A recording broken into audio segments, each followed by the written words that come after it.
During the initial stages of battle, the Arabs met with success. They attacked the Jews throughout the country, cut off communications and besieged settlements.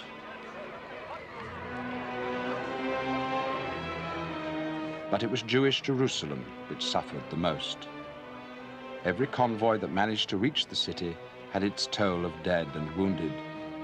Funerals of ambush victims were held daily. The most dreadful task that I remember in the War of Independence was to protect the convoys. This was carried out under impossible conditions, as it was illegal, undertaken under all kinds of camouflage with a minimum of weapons, following a route where anyone could lie in ambush and shoot at you. I remember the convoys almost like a nightmare to this very day.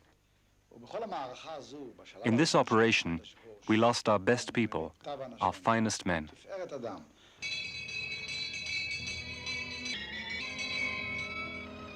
The winter of 1948 was harsher than usual. People were afraid to go outside. Whoever did go out took a can with him, hoping to find a queue to buy kerosene. The semi-siege situation began to leave its mark. The lack of fuel and food became more and more acute. Jerusalem was divided. At the Jaffa Gate, the Arabs set up a roadblock, cutting off the Jewish quarter of the old city. The British Army agreed to bring supplies to the besieged inside, making their way around the wall.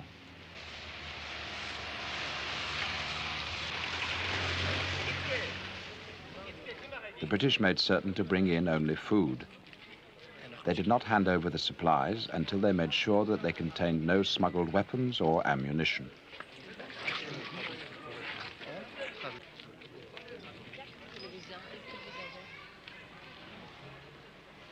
There were roadblocks throughout the city, and every passerby was searched.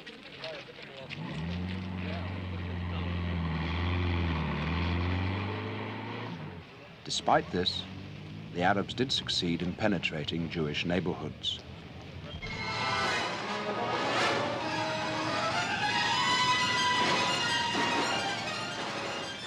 On February the 1st, a booby-trapped car destroyed the building of the Palestine Post, an English-language Jewish newspaper.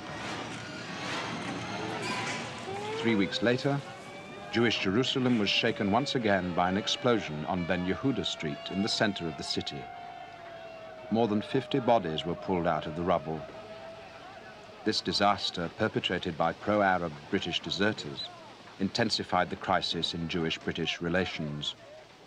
The recurring question was, where exactly does Britain stand? Government House continued to manage the affairs of the country.